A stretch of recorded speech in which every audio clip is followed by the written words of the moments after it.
تبارك الذي نزل الفرقان على عبده ليكون للعالمين نذيرا. السلام عليكم ورحمة الله وبركاته. الحمد لله رب العالمين، والصلاة والسلام على سيد الأنبياء والمرسلين نبينا محمد صلى الله عليه وسلم وعلى آله وأصحابه أجمعين. أما بعد، محترم ناظرین کرام اور عزیز ساتھیوں، اس ماہ مبارک میں قرآن مجید کی مختصر تفسیر کے حوالے سے ہماری گفتگو چلی آ رہی ہے، اور آج میں 17ویں پارے کی منتخب آیات کی مختصر تفسیر لے کر کے آپ حضرات کی خدمت میں حاضر ہوا ہوں۔ اس پارے میں 2 صورتیں، سورہ انبیاء اور سورہ حج ہیں۔ سورہ انبیاء یہ مکی صورت ہے، اس میں 17 رکوع پائے جاتے ہیں اور 112 آیتیں ہیں اور 1168 کلمات اور 4870 حروف ہیں۔ اس پارے کا آغاز اقترب للناس حسابهم وهم فی غفلۃ معرضون سے ہوتا ہے۔ عزیز ساتھیوں، اس صورت کے اندر مشرکین مکہ کے تمام اعتراضات اور جتنے بھی ان کے پاس شبہات تھے، جوابات دیے گئے ہیں، جو ان کے نبوت اور توحید باری تعالیٰ سے متعلق تھے۔ مشرکین عرب دنیاوی زندگی کو سب کچھ جانتے تھے اور اسی کو سب کچھ سمجھتے تھے۔ اس کے بعد کوئی اور زندگی ملنے والی نہیں ہے، یہ صرف ان کی دین سے لاپرواہی کی وجہ سے تھا۔ اس لیے اللہ رب العالمین نے انہیں متنبہ فرمایا اور ارشاد فرمایا، اقترب للناس حسابهم وهم فی غفلۃ معرضون۔ لوگوں کے لیے ان کا حساب کا وقت بہت ہی قریب آ گیا، پھر بھی وہ بے خبری میں منہ پھیرے ہوئے ہیں۔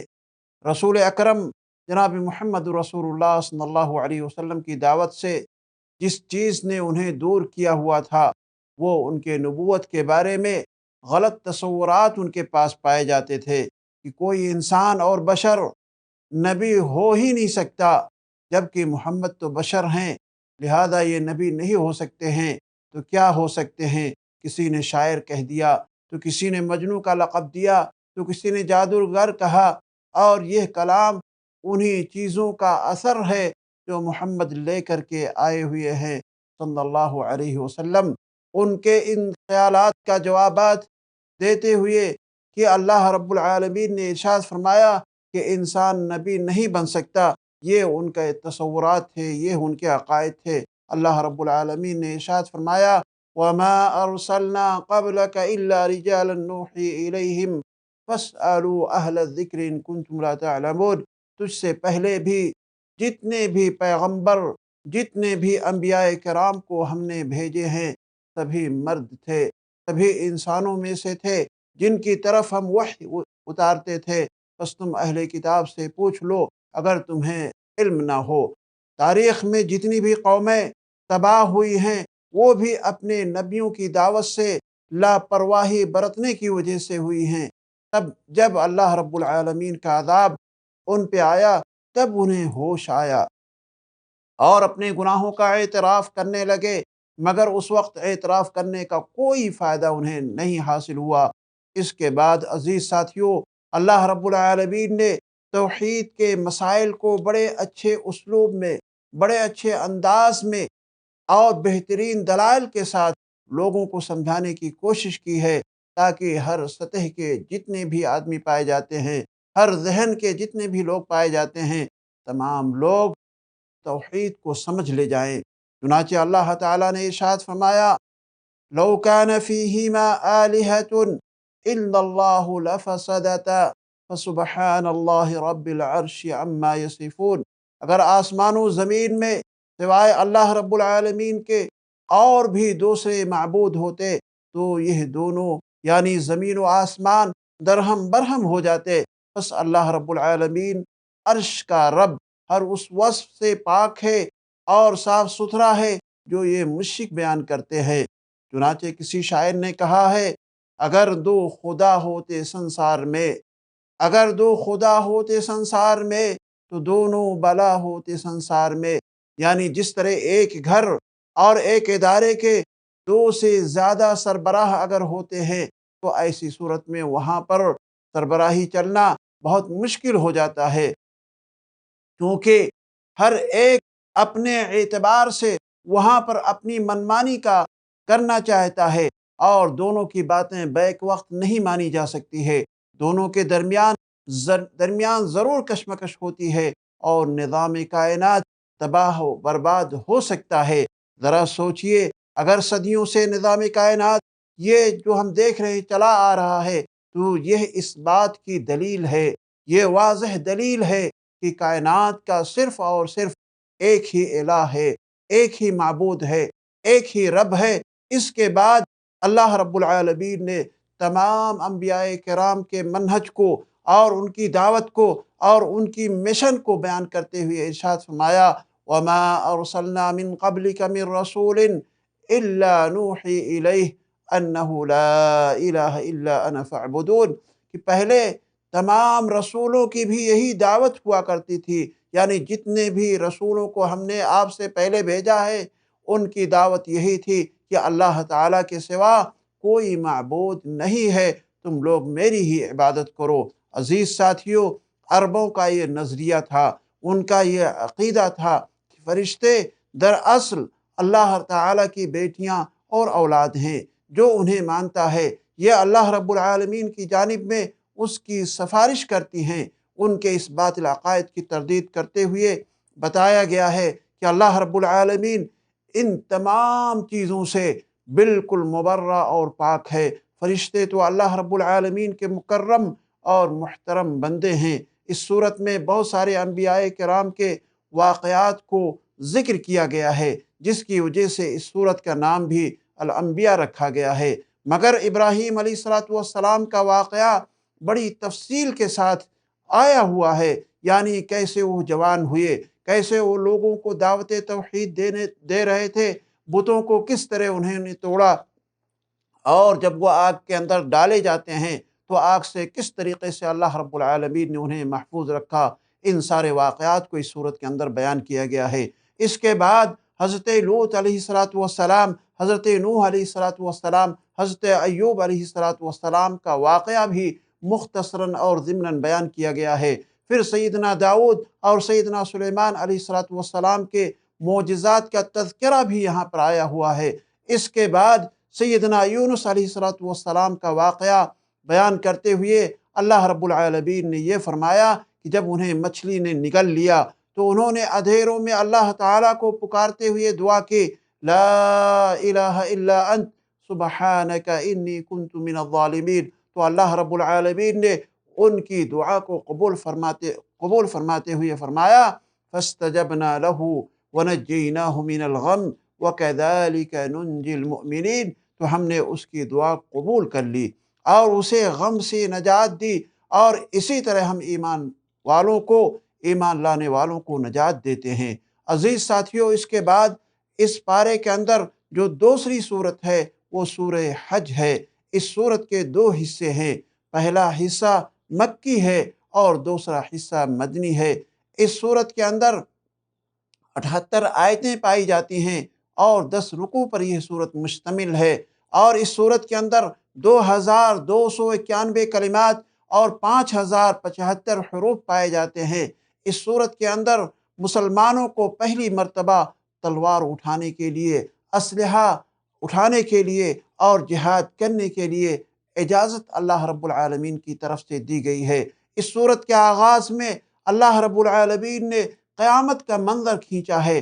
اللہ تعالیٰ نے ارشاد فرمایا، یا ایھا الناس اتقوا ربکم ان زلزلۃ الساعۃ شیء عظیم یوم ترونها تذہل كل مرضعة عما ارضعت وتضع كل ذات حمل حملها وترى الناس سكارى وما هم بسكارى ولكن عذاب اللہ شدید۔ لوگو اپنے پروردگار سے ڈرو، یقیناً قیامت کا زلزلہ بہت ہی بڑی چیز ہے۔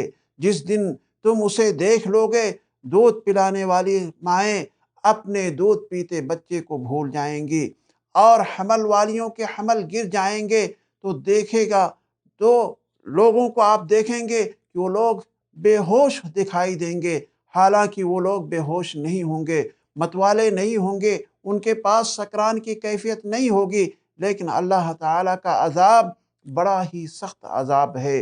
جو قیامت کے دن دوبارہ زندہ کیے جانے کے منکر تھے اور سرے سے قیامت کو ماننے کے لیے تیار بھی نہ تھے، تو اللہ رب العالمین نے انہیں عقلی دلائل سے سمجھاتے ہوئے ارشاد فرمایا، یا ایہا الناس ان کنتم فی ریب من البعث فإنا خلقناکم من تراب ثم من نطفة ثم من علقة ثم من مضغة مخلقة وغير مخلقة لنبين لكم وَنُقِرُّ فِي الْأَرْحَامِ مَا نَشَاءُ إِلَىٰ أَجَلٍ مُّسَمًّى۔